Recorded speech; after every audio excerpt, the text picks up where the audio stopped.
Hello, ladies and gentlemen, it's Mrs. Taylor here, and we're trying to give you some feedback on the recent quizzes, but we feel a little pressed for time getting everything in before the holidays, but rather than ignore it, we're gonna do it via video. This way you can fast forward over the stuff that you got right and just really concentrate on the questions that you needed a little extra help with.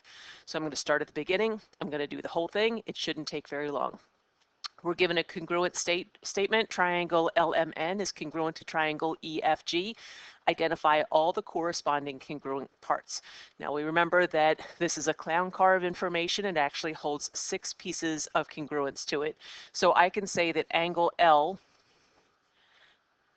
I can say that angle L is congruent to angle, well, L is the first letter in this triangle, so it's going to line up with the first letter in the second triangle.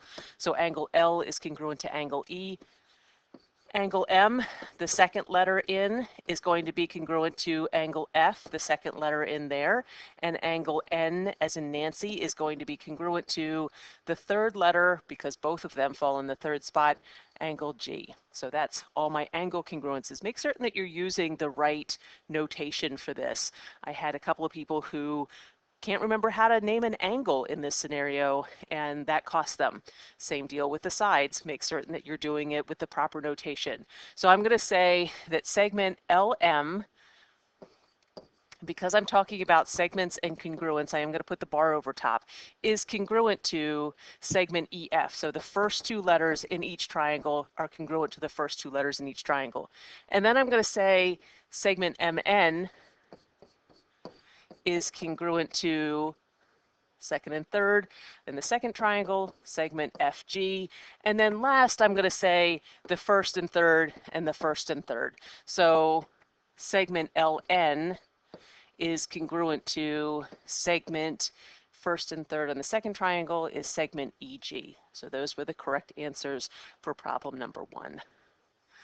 Given triangle ABC is congruent to angle CDA, find the following. Keep in mind there's 6 pieces of congruent information held within that statement. And because of that, I'm going to think about what I know. Well, I have Y contained here on segment AB, and I'm going to go, all right, well, if AB is the first segment on that triangle, then it must be congruent to the first 2 letters over here. So I'm going to say AB is congruent to CD. And no, you did not have to write this step to get full credit. It's how I'm justifying that I'm 100% confident in what I'm doing when I set this up. So now I'm going to substitute in AB is 15 minus 4y equals CD, which is 3y plus 1. From here, it's a couple of steps in algebra, and I feel really confident in that. However, I want to remind you that you all make mistakes with signs, and that's not a judgment, it's an observation. So one of the things that I keep telling you is identify where you have most of the variables and move to that side. Why? Because it keeps your variable positive. And when your variable is positive, you're less likely to make an error in that last step. So I see that I have the most over here, and I'm going to go ahead and add 4y to both sides. And look what happens. Now I have 7y plus 1 equals 15. I'm going to deal with my variable first, move it to where my answer will be positive. I'm going to subtract 1 from both sides. 14 equals 7y. Divide both sides by 7. So y equals 2. Okay, it asked me what y equals, so I'm going to come over here and say y equals 2. It asked me what the length of segment CD is. So I'm going to come over here and say segment CD is 3y plus 1, but I'm going to plug in 2 for y because I just found that. So CD equals 6 plus 1, which is 7. And then the last thing that I need to figure out is the measure, or excuse me, x. Well, x is associated with angle.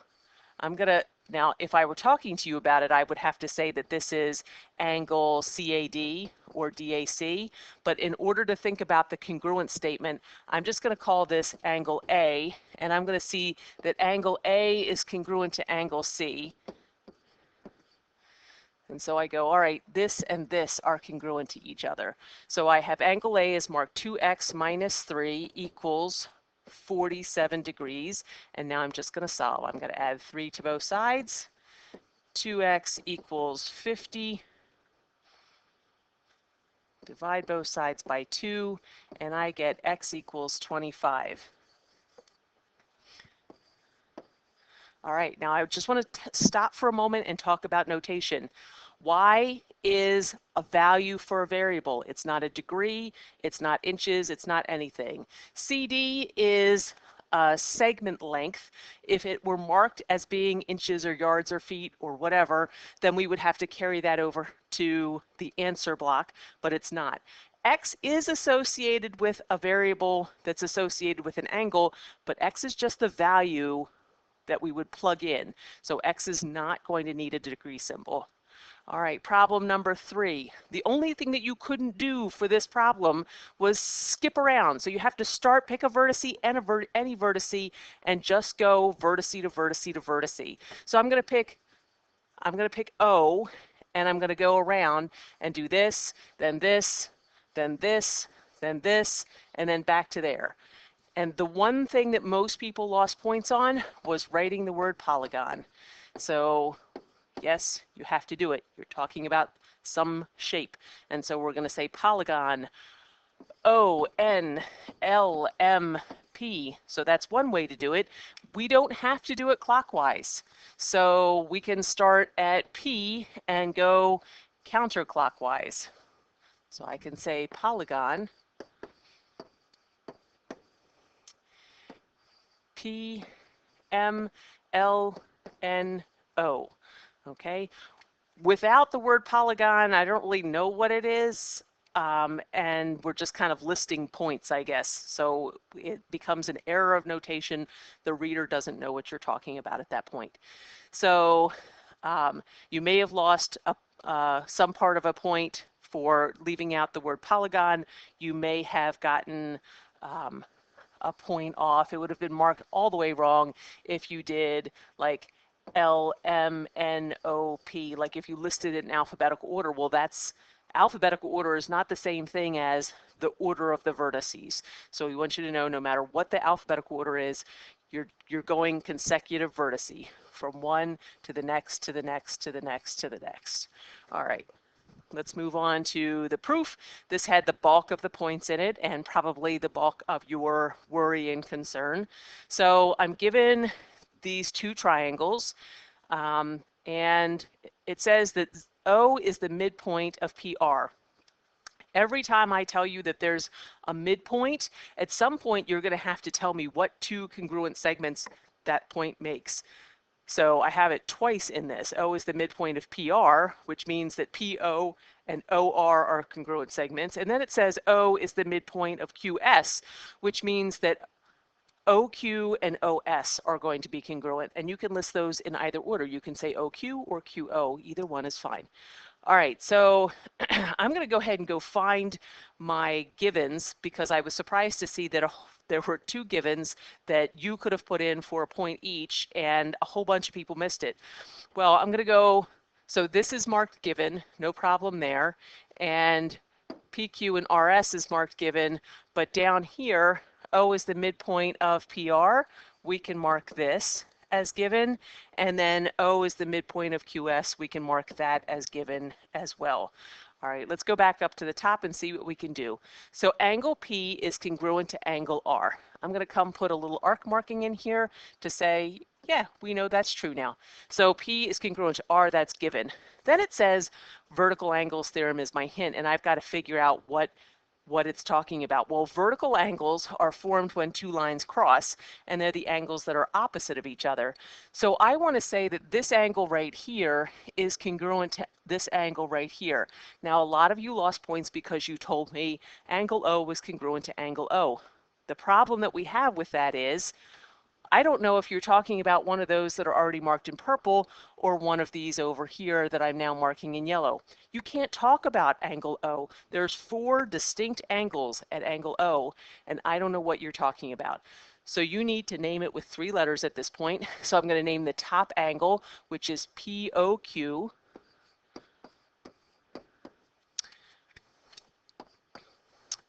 Good grief. POQ is congruent to the bottom angle, which is angle SOR. So those are my 2 angles that are congruent.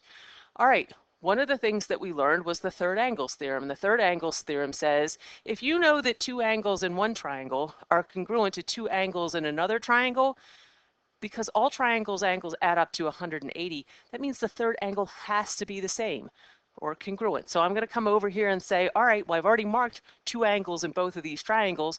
So I'm going to come down here to angle S and put 3 arc marks and say, all right, well, angle Q is congruent to angle S because those are the only two angles that are left. And because there's only one angle at both of those, I'm going to say angle S is congruent to angle Q, and I am allowed to label it with just one letter. When in doubt, if you're concerned at all, go ahead and name them by 3 letters. The next thing it says is PQ is congruent to RS. PQ, so this right here, is congruent to that right there. So the top and bottom sides are congruent to each other. The next thing it says is O is the midpoint of PR. Well, if O is the midpoint of PR, then I know that PO is congruent to OR. That's what midpoints do.